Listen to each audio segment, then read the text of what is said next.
Bonjour et bienvenue à cette formation sur les principes de base de la biochimie.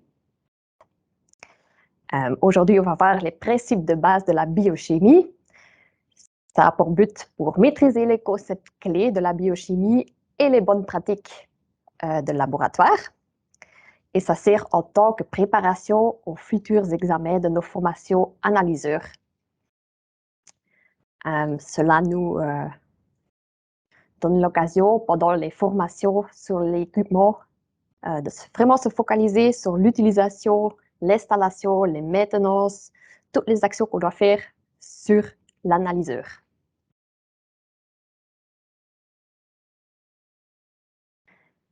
Voilà, pendant cette présentation, on va d'abord voir le principe de mesure de tous nos automates et nos semi-automates.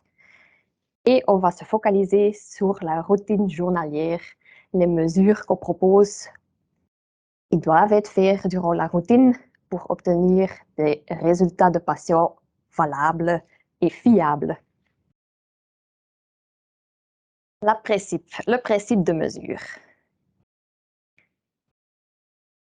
Tous les trousses biochimiques que nous fournissons pour mesurer certains analytes dans un échantillon utilisent le principe suivant. Ça veut dire que tous les semi-automates et les automates ont le même principe qui est le suivant. Il y a une source qui émet de la lumière qui passe par un certain filtre pour sélectionner la longueur d'onde. Cette lumière passe par la cuve à flux où se trouve notre mix réactionnel, notre échantillon avec un réactif. Une partie de la lumière est transmise et tombe sur un capteur. Ce capteur, il reçoit un signal qui résulte en courant électrique. Ce courant électrique est encore transformé en un signal digital et puis des calculs se font dans le logiciel pour obtenir la concentration de l'analyte. Ce principe fonctionne parce que l'intensité de la lumière est proportionnelle à la concentration de l'analyte. Les réactions chimiques qui se déroulent dans la cuve à flux, on va les voir sur la page suivante. Il y a 3 types différents. La première réaction biochimique dont on doit parler, c'est la réaction à point final. Les 3 types qu'on va discuter ici, elles sont utilisées dans nos trousses biochimiques et c'est indiqué dans la notice ou dans les directions d'automatisation, laquelle est d'application. Alors, une réaction à point final.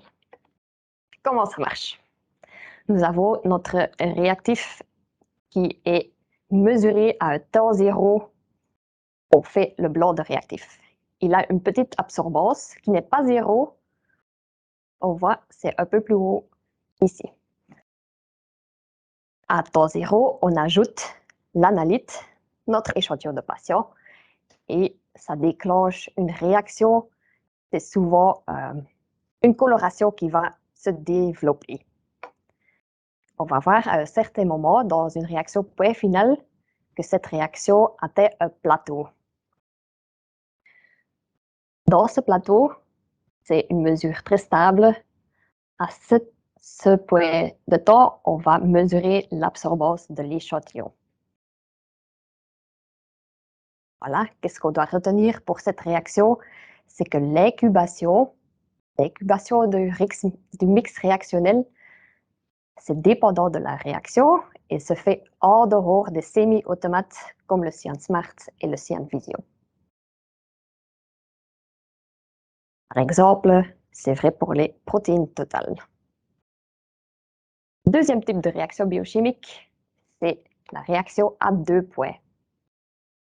Le titre le dit déjà, au lieu de que mesurer à 1 point, maintenant on va mesurer l'absorbance du mix réactionnel à 2 points. Pourquoi?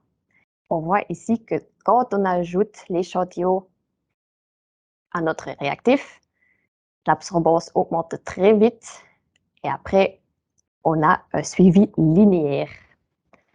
Dans cette partie linéaire, on va effectuer notre mesure. pour obtenir une absorbance. Dans 2, une deuxième absorbance. Et on va faire la différence entre les deux pour avoir un beau résultat.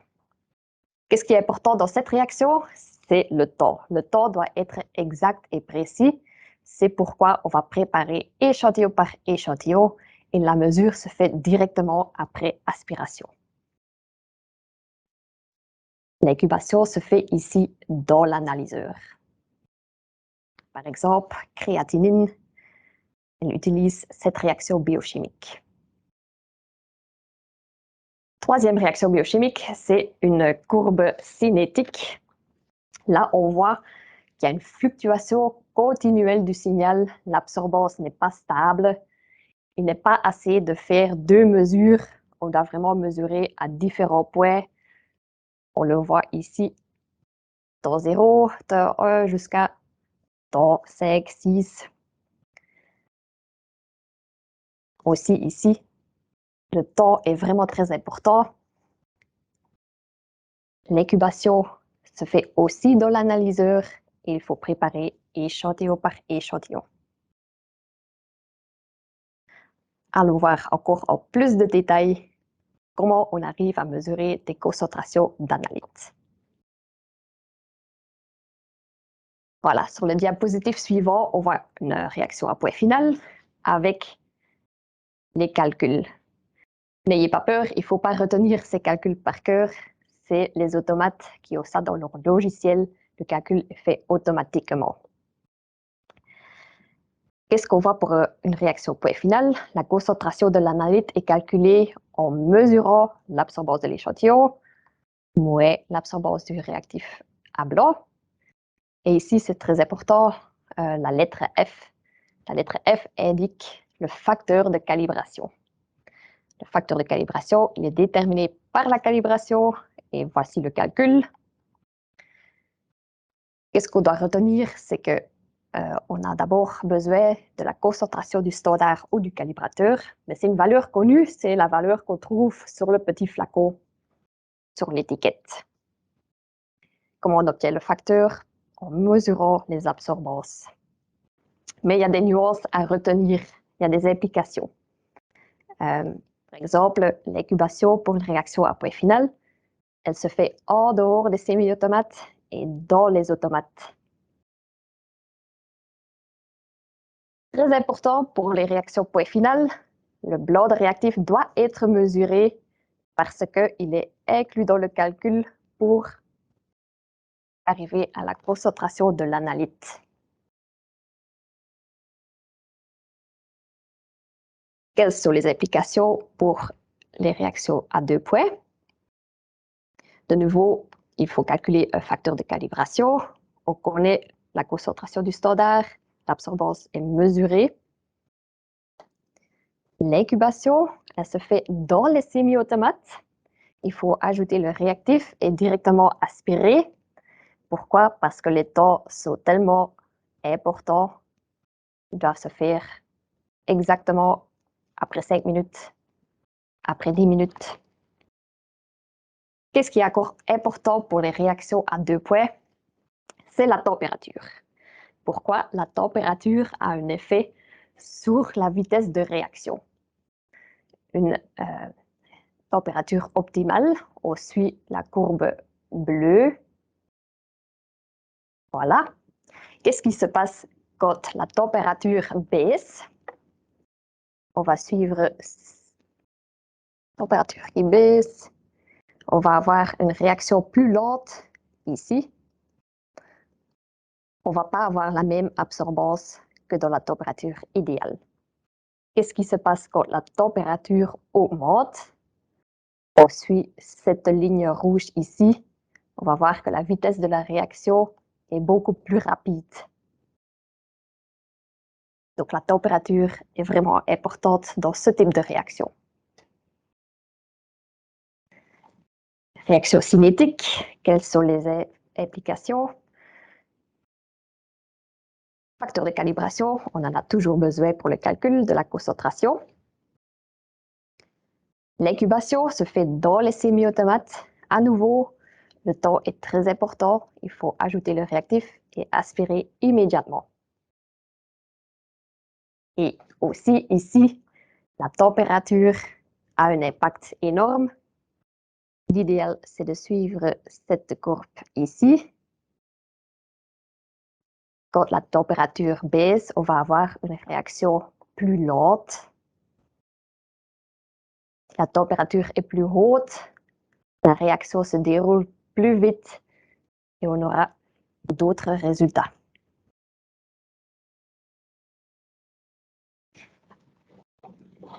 Qu'est-ce qu'on voit encore quand on regarde les graphes?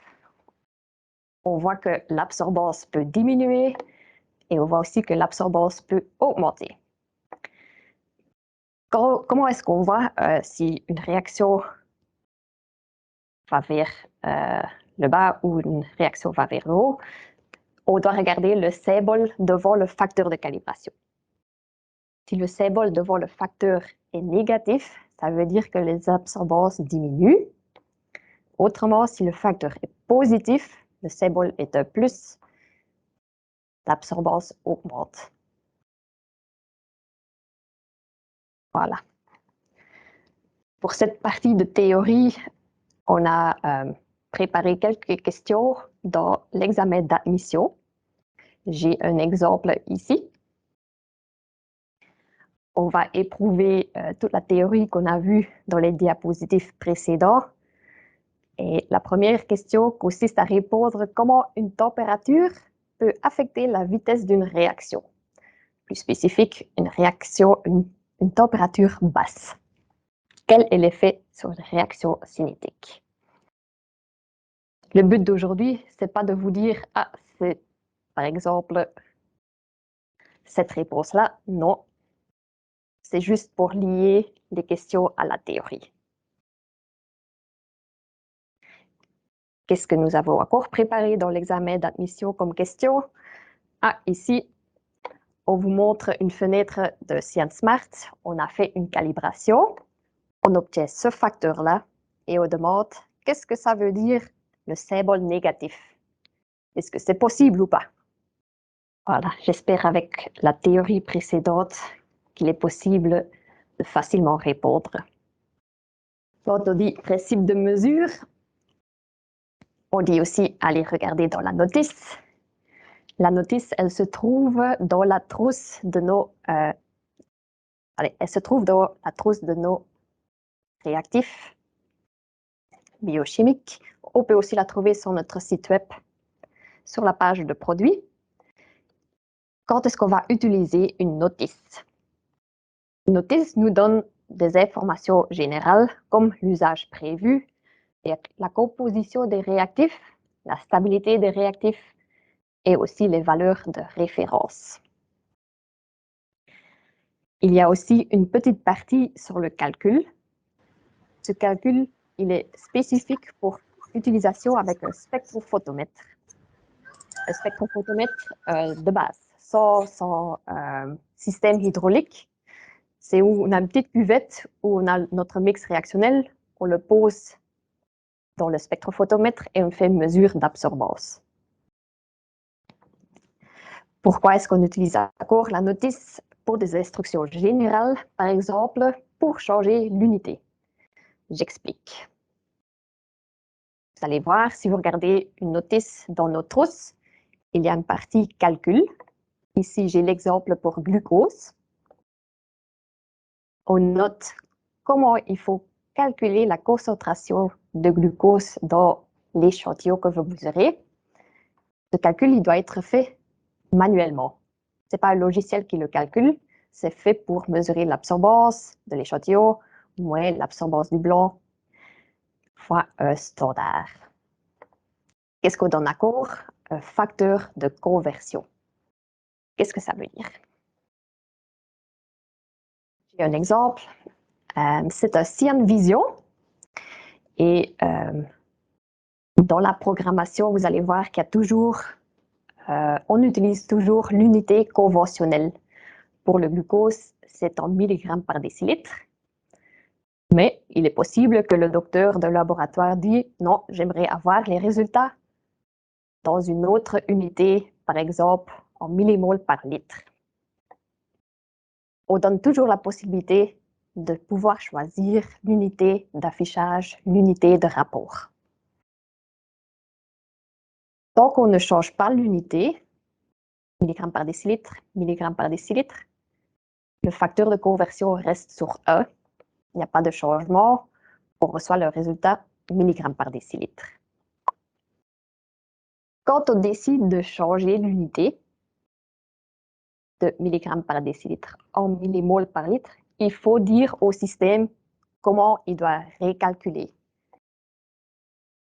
Le lien pour faire ce calcul, c'est le facteur de conversion. Il est donné dans la notice. Il faut l'introduire dans le système. Ça, c'est fait. On aura un calcul par le logiciel correct. Au lieu d'avoir les valeurs en milligrammes par décilitre, elles seront recalculées en millimoles par litre. Voilà.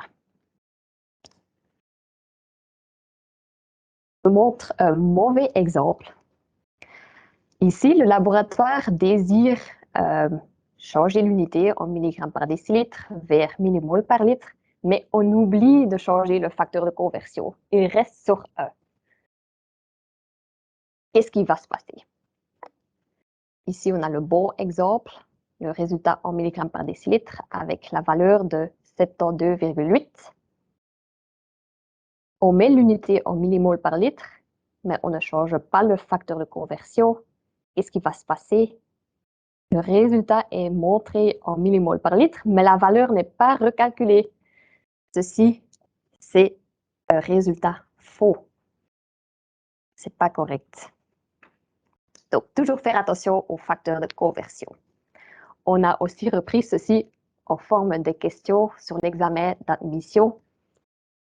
On a donné une petite photo avec le changement effectué et on demande simplement est-ce que le résultat obtenu avec ces paramètres sera correct? Autre information, les directions d'automatisation. Cela, on peut trouver sur notre site web, sur la page des équipements spécifiques. Quelle est la différence avec la notice? La différence, c'est que ces documents, ils incluent beaucoup plus de paramètres spécifiques à nos semi-automates et les automates, bien sûr. Les directions d'automatisation. C'est différent de la notice. Quand est-ce qu'il faut utiliser les directions d'automatisation?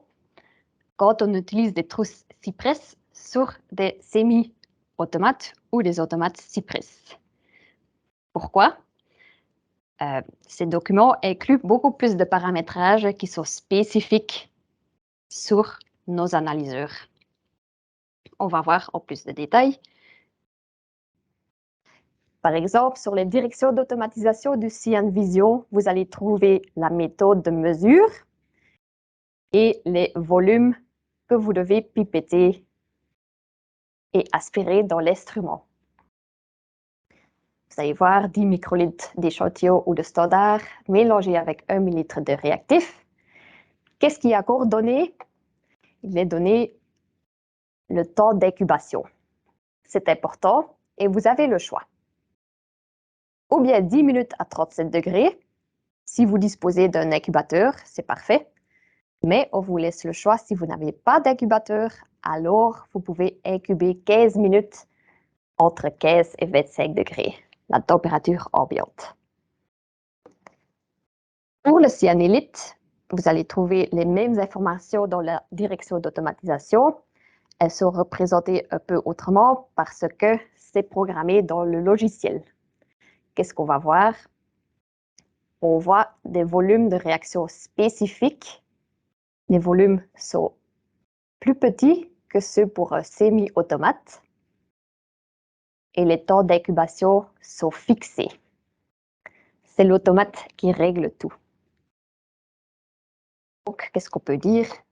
Pour les semi-automates, il y a une faible variation parce qu'il y a des pipettages à effectuer manuellement. Il y a une incubation. Sur le cyanélite, c'est standardisé. Nous avons repris ceci aussi sur l'examen d'admission, bien sûr.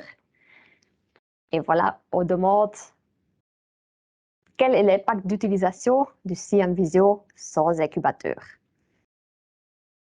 Deuxième question sur cette partie de théorie, c'est on demande si on peut comparer des résultats effectués sur un semi-automate et effectués sur un automate.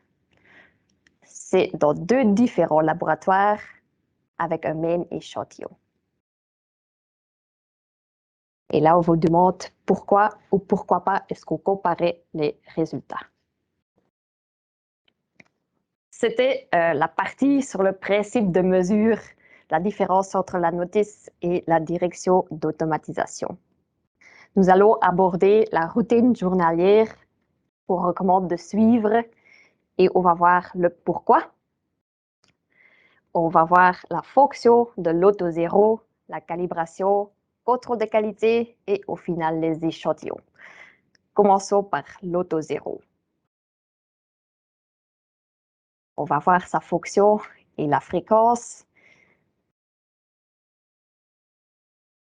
Voilà, un auto-zéro est toujours effectué avec de l'eau distillée. Pourquoi?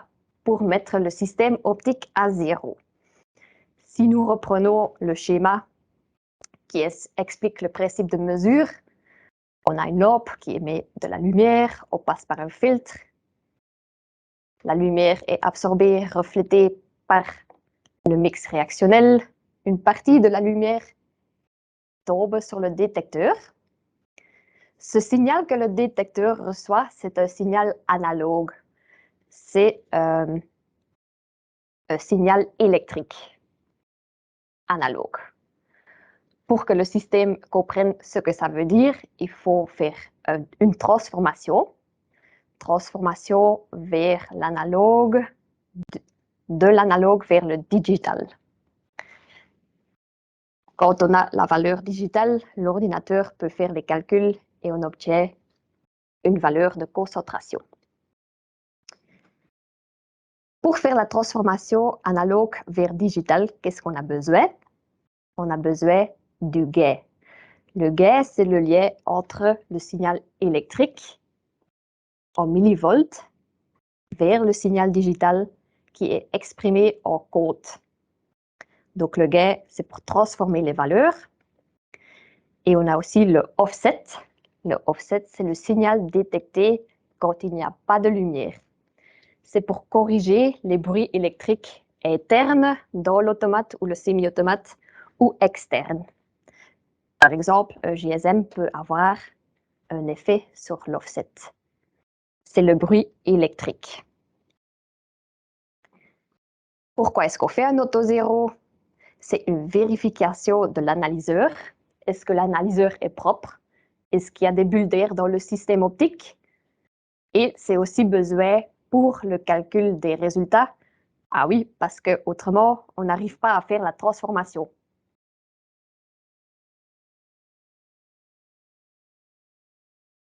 Qu'est-ce qui peut arriver? L'auto-zéro peut être mauvais. Il y a une gamme dans laquelle les valeurs auto-zéro doivent tomber. Qu'est-ce que ça indique? Un auto-zéro mauvais, ça peut indiquer que la lampe devient âgée. Ça peut indiquer qu'il y a moins de lumière qui est émise. Ça peut aussi indiquer que le système hydraulique est sale. Ça peut aussi indiquer qu'il y a des bulles d'air ou la cuve à flux est sale. On va vraiment regarder chaque aspect dans le système optique. Quand est-ce qu'on va faire un auto-zéro? On va faire un auto-zéro chaque matin avant de faire les mesures de concentration d'analyte. On va faire un auto-zéro après avoir rincé ou amorcé l'analyseur, justement pour vérifier la propreté. On doit aussi attendre 30 minutes après avoir allumé l'analyseur. Pourquoi? Parce que la lampe doit stabiliser. On fait aussi un auto-zéro lors de l'installation de l'analyseur et après une maintenance, par exemple quand on change la lampe halogène. On est déjà arrivé à la partie suivante, la calibration. Nous allons voir la fonction de la calibration, le calcul, la fréquence de calibration et nous allons aussi expliquer la différence entre calibrateur, un standard ou un facteur. Pourquoi est-ce qu'on fait une calibration? Les instruments, les automates, les semi-automates, ils font une seule chose. Ils vont mesurer l'intensité de lumière. Le capteur, lui, il détecte une intensité de lumière, mais c'est tout. On peut mal aller dire à un docteur, j'ai mesuré un peu plus ou un peu moins de lumière. Donc, qu'est-ce qu'on doit faire? On doit traduire les absorbances qu'on obtient dans des concentrations d'analytes. Comment est-ce qu'on fait ça? On doit transformer les absorbances mesurées en concentration d'analytes et on fait cela avec un facteur de calibration. Vous voyez sur le diapositive le calcul. Pour arriver à une concentration d'analytes dans notre échantillon, il faut multiplier le facteur de calibration avec l'absorbance mesurée. C'est le cas pour chaque réaction biochimique. Comment est-ce qu'on fait le calcul? On utilise la concentration connue du calibrateur au standard. À nouveau, c'est la valeur sur le flacon. Et on mesure l'absorbance de cet échantillon, le calibrateur. On va voir ça en plus de détails. On a de nouveau les graphes, dans ce cas-ci pour une réaction point finale. On montre pour cette réaction le calcul du facteur. Vous ne devez pas le retenir par cœur. C'est l'automate ou le semi-automate qui le font. On va voir que dans le temps, on obtient une absorbance stable. C'est là qu'on va faire la mesure de notre échantillon. On obtient une absorbance, dans ce cas-ci, de notre calibrateur. On connaît la concentration du standard ou calibrateur. C'est celui indiqué sur le flacon. On a mesuré l'absorbance et on arrive ici sur la courbe. On a calculé un facteur. Ce facteur est utilisé par après dans chaque calcul. Dans le calcul pour les concentrations de contrôle de qualité, pour le calcul de concentration dans notre échantillon.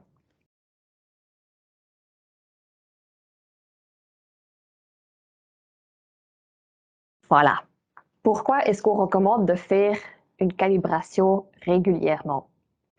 Il faut faire un suivi dynamique parce que le facteur peut changer dans le temps.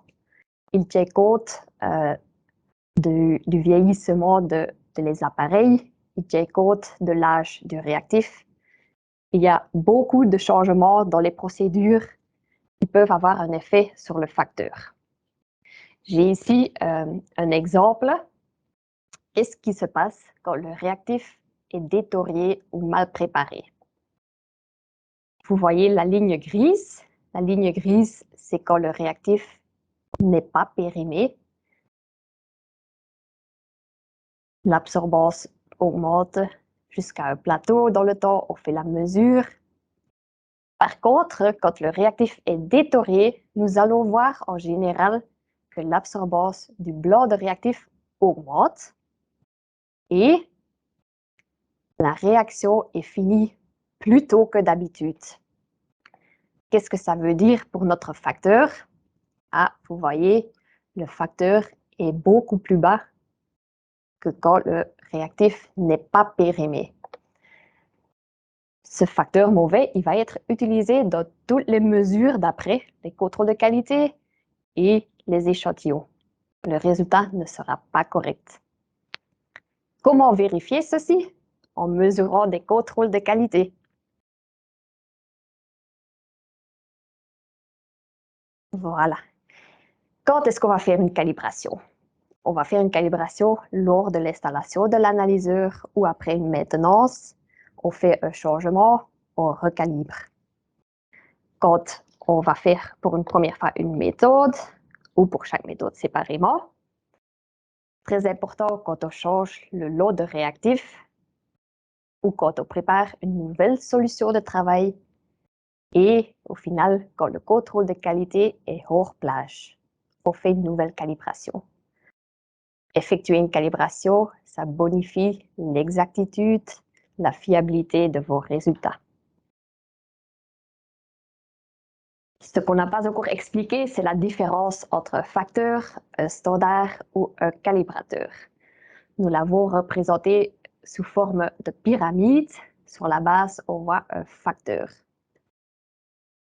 Les trois ont la même fonction, c'est-à-dire pour transformer des absorbances, des intensités de lumière détectées par le capteur du système en des concentrations d'analytes.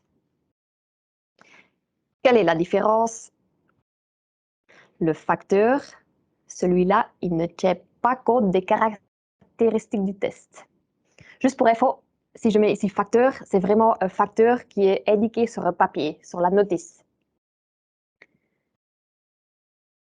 Voilà.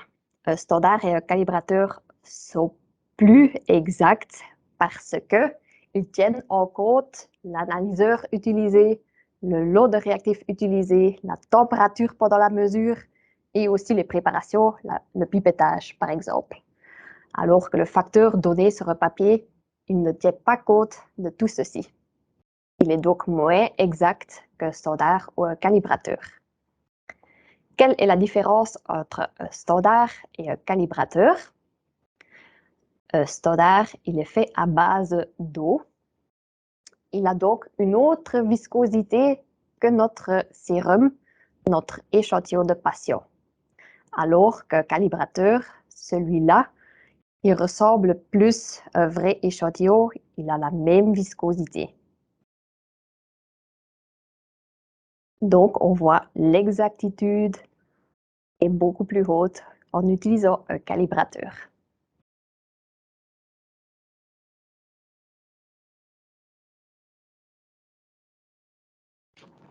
C'était la partie sur la calibration.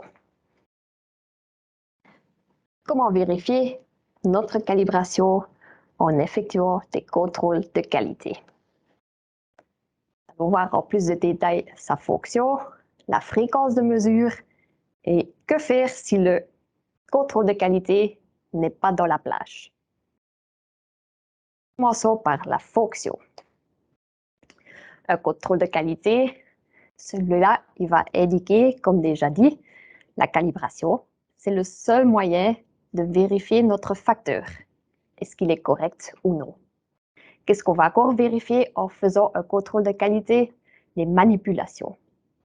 Est-ce que le pipettage s'est fait correctement? Est-ce qu'il n'y a pas de contamination?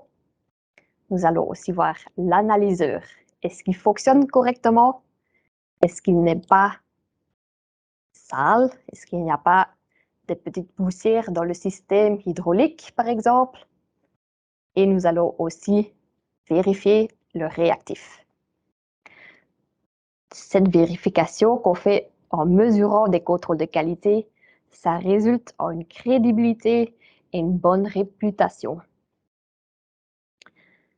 Voilà, vous montrez en faisant des contrôles de qualité que vous êtes en mesure de produire des résultats corrects.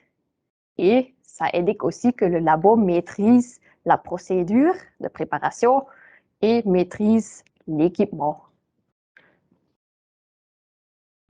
Quand on dit contrôle de qualité, maintenant dans les nouveaux systèmes, on va aussi voir les graphiques Levy-Jennings.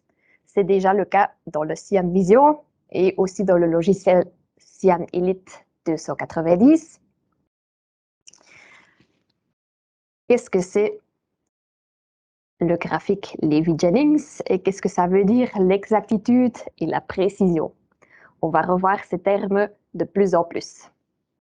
Je vous explique. L'exactitude ou la justesse, c'est là où on va vérifier la proximité des mesures à une valeur cible. Les contrôles de qualité, sur leur notice, il y a une plage et une valeur cible. Voilà. Quand on effectue des contrôles de qualité, les systèmes comme le Cyanvisio et le Cyanelite vont retenir les valeurs quand ils ont été effectués et on peut comparer les mesures à une valeur cible. Qu'est-ce qu'on peut encore faire? On peut vérifier la proximité des mesures les unes par rapport aux autres. Ça, c'est la précision et c'est indiqué par le coefficient de variation. C'est peut-être encore un peu très vague, c'est pourquoi j'ai préparé un graphique, Levy-Jennings. Si on regarde le graphique, vous allez voir que j'ai effectué 1, 2, 3, 4, 5 mesures de contrôle de qualité. C'est indiqué par jour. Et qu'est-ce qu'on voit encore? La concentration obtenue. Pour ces 5 mesures, j'ai obtenu environ 83, entre 80 et 83 mg par décilitre pour les 5 mesures. Quand on parle de la précision, on va dire que ces mesures sont très précises. Pourquoi? J'évalue les points noirs, mes résultats obtenus l'un entre l'autre. Ils sont exactement sur la même ligne, j'ai obtenu environ le même résultat. Les mesures sont précises. Pour évaluer l'exactitude, on va regarder les points noirs en relation avec la ligne verte. C'est quoi la ligne verte sur ce graphique? C'est la concentration cible. La concentration cible de notre contrôle de qualité qui est donnée sur la notice. Pour ce contrôle de qualité, par exemple, la valeur cible est de 92 grammes par décilitre.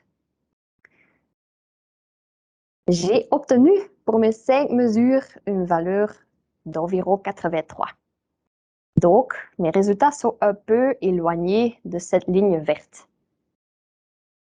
Mes résultats ne sont pas très exacts.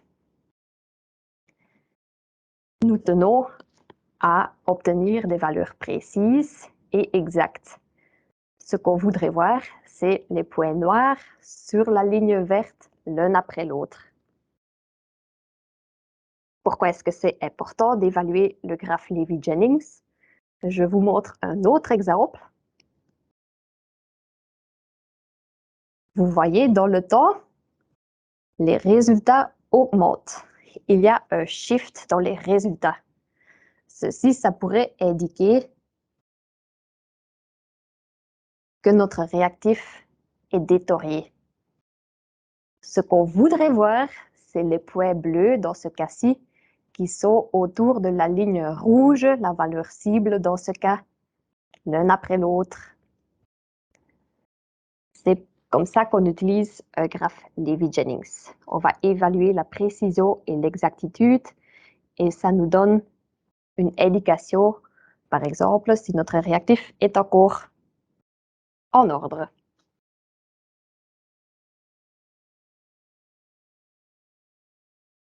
On a pris ceci aussi dans l'examen d'admission. On vous a donné 4 cas et on vous demande d'évaluer les points noirs l'un entre l'autre pour évaluer la précision, mais aussi d'évaluer les points noirs en relation avec la ligne verte. Quand est-ce qu'on doit faire des contrôles de qualité? On recommande de faire des contrôles de qualité lors de l'installation de l'analyseur après une maintenance, quand on effectue une nouvelle méthode et pour chaque méthode séparément. Bien sûr, quand on utilise un nouveau lot de réactifs ou une nouvelle solution de travail, et c'est aussi dépendant des exigences légales. Les 4 premiers points, on les a vus précédemment parce que ça indique aussi qu'on doit faire une nouvelle calibration. C'est très important de faire les contrôles de qualité. C'est recommandé tous les jours avant l'analyse d'échantillons de patients. Bien sûr, si le contrôle de qualité est hors gamme, il y a quelque chose. Il faut chercher la cause du problème. Qu'est-ce qu'on doit vérifier? Les manipulations, le pipettage, la conservation des réactifs, peut-être qu'il y a eu une contamination. On va aussi vérifier l'analyseur. Est-ce qu'il est bien propre? Il n'y a pas de bulles d'air dans le système hydraulique? Est-ce qu'il fonctionne correctement? Le réactif a un impact. S'il est détérioré, ça pourrait être une cause de contrôle de qualité hors gamme. Et bien sûr, c'est une vérification de la calibration. Est-ce que le facteur de calibration obtenu est correct? Si le contrôle de qualité est hors gamme, on vérifie aussi la calibration. Sur notre site web, nous avons 2 liens sur lesquels vous pouvez aller parce que nous avons préparé un assistant. Nous avons un assistant pour le Cyan Visio et pour le Cyan Site pour le moment. Et il va vous aider à chercher la cause. C'est un formulaire où vous allez indiquer par où est-ce qu'il y a un problème. Et il va vous guider vers une cause possible et indiquer des actions à faire pour résoudre le problème. Donc, nous recommandons d'aller jeter un coup d'œil. Qu'est-ce qu'on va faire si le QC est hors gamme? On va toujours recalibrer et après avoir refait une calibration, il faut remesurer le contrôle de qualité pour vérifier la calibration. Donc, on a déjà vu dans la routine journalière l'auto-zéro, la calibration, maintenant les contrôles de qualité. Si tout est bon, on peut passer aux échantillons. Pour les échantillons, la préparation, on va la voir dans la notice et dans les directions d'automatisation. Mais qu'est-ce qui se passe quand un résultat d'échantillon donne une valeur basse ou une valeur haute? Ces résultats d'échantillon sont toujours comparés à la plage de référence. On a une alerte avec un échantillon de patient. Ceci indique que le patient est malade. Il n'y a aucun problème avec l'analyseur. Attention, bien sûr, il faut avoir fait une calibration et les contrôles de qualité. Si ceux-là ils sont bons, on peut dire qu'il n'y a aucun problème avec l'analyseur. Ça veut dire que le patient est malade. Nous avons repris ceci aussi dans l'examen d'admission en forme de questions.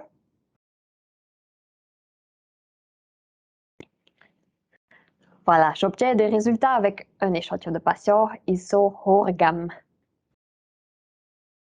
Je spécifie que la calibration est correcte et le contrôle de qualité est dans la gamme. Une question qui ressemble beaucoup. On a expliqué ici qu'un patient a laissé faire un examen sanguin complet. Le patient, il a l'air bien et il est en bonne santé, il ne se plaît pas. Mais le résultat du test de glycémie est haut, il est hors gamme de référence. La question est posée un peu différemment. On vous demande qu'est-ce qu'on peut conclure du point de vue de fonctionnel de la trousse de glucose et l'instrument. En fait, c'est un résumé de toute la présentation. On veut une petite discussion sur la trousse. Qu'est-ce qu'on doit vérifier au niveau de la trousse? On en a parlé. Il y a les manipulations, entre autres. Sur l'instrument, on va vérifier calibration, contrôle de qualité, l'auto-zéro, tout ce qui peut impacter le résultat final. Mais c'est à vous, quand vous arrivez à cette question, d'élaborer un peu plus. Je vais encore une fois faire le résumé de cette présentation. On a vu le principe de mesure de tous nos analyseurs semi-automates et automates. On a vu une courte partie sur la préparation. On va la trouver dans la notice, les directions d'automatisation.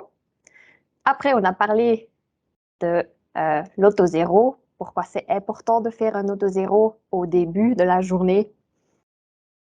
Après, on a aussi vu la calibration. Pour vérifier la calibration, on doit entre autres faire des contrôles de qualité. Contrôle de qualité très important parce que là, on vérifie les manipulations, la calibration, le système qu'on utilise, les réactifs. Et au final, les échantillons, il peut y avoir une alerte. Qu'est-ce qu'on fait dans le cas qu'il y a une alerte, mais que toutes les manipulations précédentes ont été vérifiées et sont dans les gammes? Faire la routine journalière avec du personnel qualifié et formé et en effectuant la maintenance préventive, c'est la garantie de la validité scientifique des résultats cliniques. On arrive déjà à la fin de cette mini-formation biochimie. Si vous avez encore des questions, n'hésitez pas à nous envoyer un petit courriel. Autrement, je vous dis au revoir et merci beaucoup pour votre attention.